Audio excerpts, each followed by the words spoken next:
We got the classic with pistachio, my favorite way of eating baklava. And we also got chocolate baklava.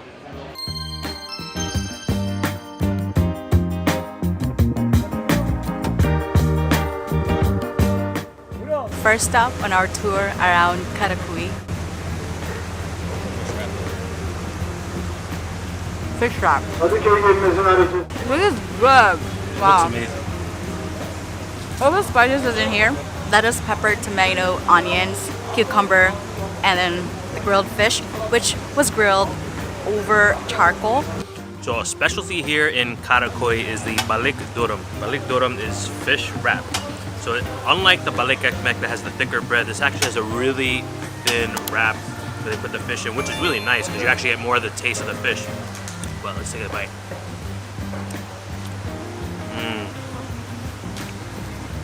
It's so bright, I have shades on, you can't see my eyes, but I guarantee you they're bulging out because this is absolutely delicious. Taste the fish, but you also taste, he puts pomegranate molasses in here, gives it a nice flavor. And even mixed in with those greens, there's mint. It really gives it a refreshing kick. And I love that spice blend on the outside. Not only put spices in the wrap, he puts it on the outside and grills the wrap up so it gets a little crispiness. It's smoky too because it's grilled on charcoal. This is absolutely delicious. There's so many vendors in this area. We just picked this one because he's grilling it over charcoal. Kind of a random operation right outside of Karakuri Balik Evi. Absolutely incredible. What a beautiful, beautiful view of the Asian side. We've been staying at the Asian side of Istanbul, and to see it from a distance from Europe, you really get to appreciate it even more. If you are coming to Istanbul, if you like less touristy stuff, like less tourist, less crowd, go to Asian side. Definitely worth it. You get to watch the sunset setting over Europe side next to Hagia Sophia and the Blue Mosque. But look at that, stunning. And you just need a ferry ride to cross.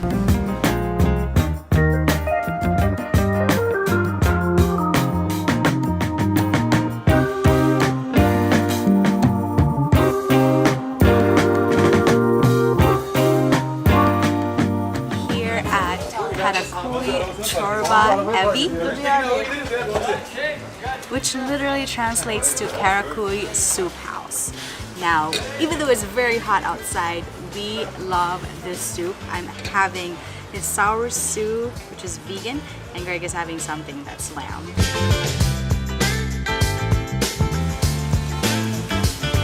Love my garlic. Oh, let's have that bite.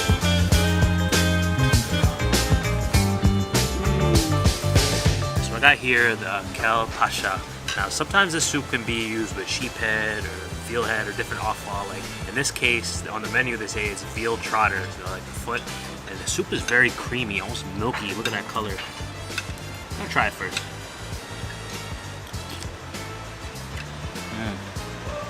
It's very rich, creamy. The meat is so soft and tender. I believe this does taste like veal. I do say on the menu it's veal trotter. It does taste like it. But what you really have to do to make this soup next level, you have to add all the toppings. Squeeze some lemon in here. Just cut through that richness. Gonna add some of this minced garlic. Lots of it, I'm a garlic lover. Crushed red chili.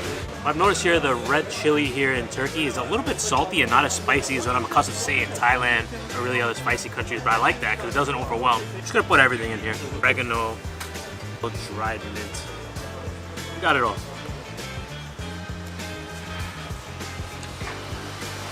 You can really customize your bowl. That lemon cuts through that richness. It's a very rich soup.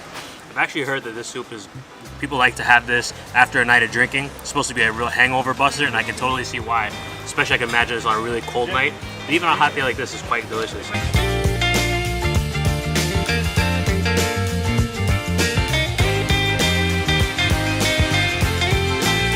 You really get your workout filled walking in Europe side. It's so steep.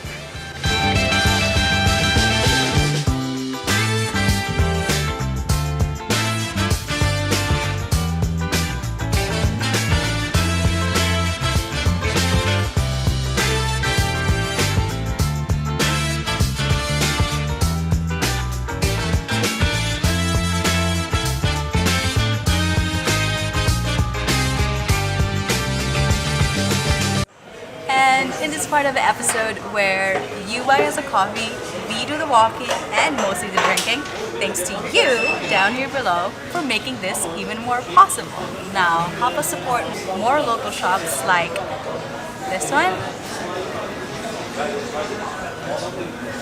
by buying us a coffee. Thank you! We made it to one of the most famous Turkish coffee shops here in Istanbul. It's called Manda Bakmaz. This place is so cool. I walked inside, it's a little hole in the wall spot. I saw them making the Turkish coffee. They use a copper chezve. It's like they also call it e-brick. It's where you put the coffee in the water and then put it over high heat so the foam bubbles up to the top, and then you turn it off, pour it into the cup.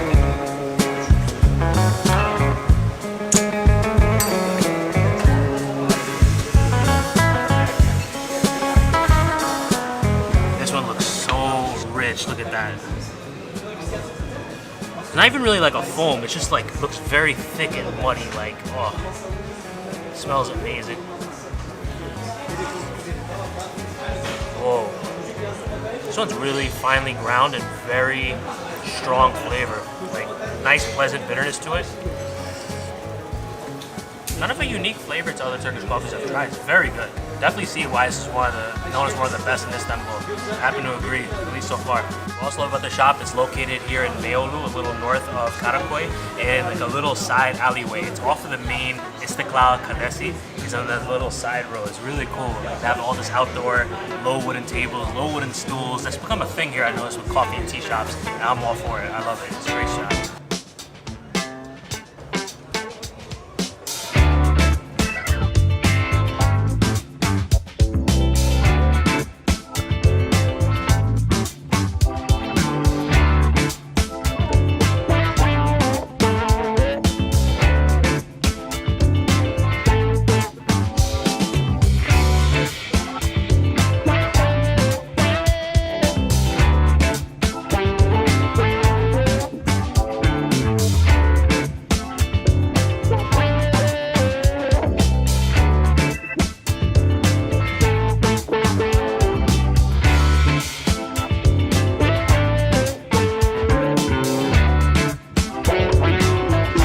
Took the funicular, they call it the tunnel, I think I'm pronouncing it right. It goes back to 1875 from Beyoğlu to Karaköy. So it's really cool. It's a very quick ride, and you just use your Istanbul card like you would ride in the subway or ride in a ferry here. It's cool. It's definitely worth taking. It saves you that really steep walk down or up.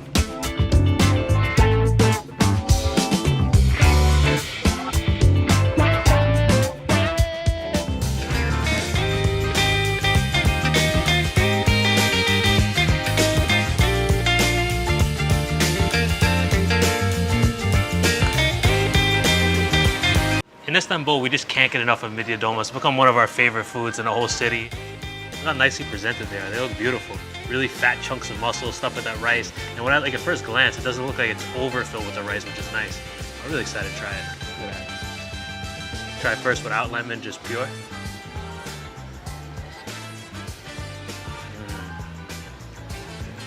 You really get that muscle taste, so fresh. The rice is really nice, nicely flavored, but it doesn't overwhelm the muscle. You really get that taste of the muscle, which I really appreciate. Delicious stuff.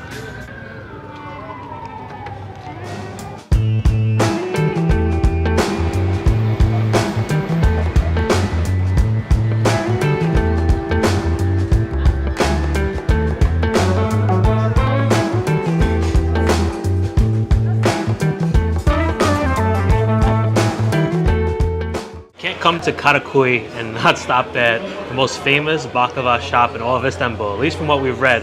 It's called Guluoglu, Karaköy Guluoglu. I'm sure I'm butchering that pronunciation, but this spot is popping. It's really old school inside. It dates back to 1843. They have so many different varieties of baklava. We got the classic with pistachio, my favorite way of eating baklava, and we also got chocolate baklava. Whew, so good. You get all that ground pistachio on top, all the pistachio inside.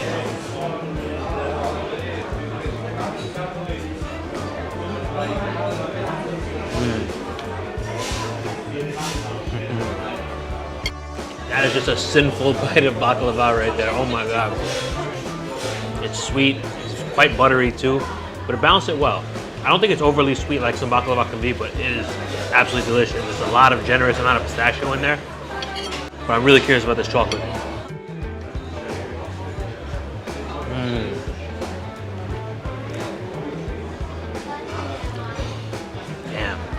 Really rich chocolate flavor. Same level of sweetness. You're gonna get that hit of that buttery flavor too, but I love that rich chocolate taste. Jumi, I think you'd like this one. I've never had chocolate baklava, so this is going to be interesting. It smells very chocolatey.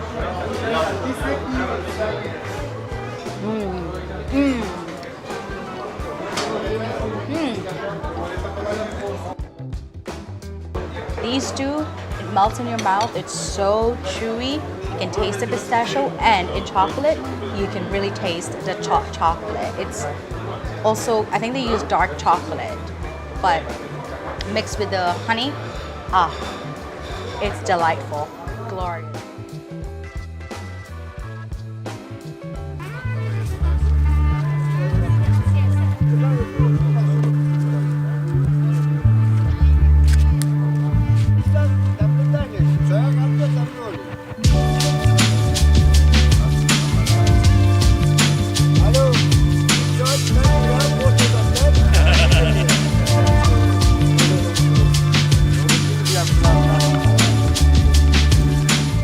Chai time. We wanted to get chai at the baklava spot, but we passed this place where, well, this little corner first before the baklava, and we thought of coming back here just to get chai, because what a better way to have chai than sitting on a stool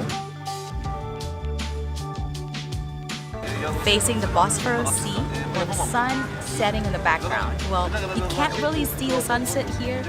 The best sunset spot is right next door, right there. You just take a ferry, just take it. But it's the ambience. It's the ambience we're here for.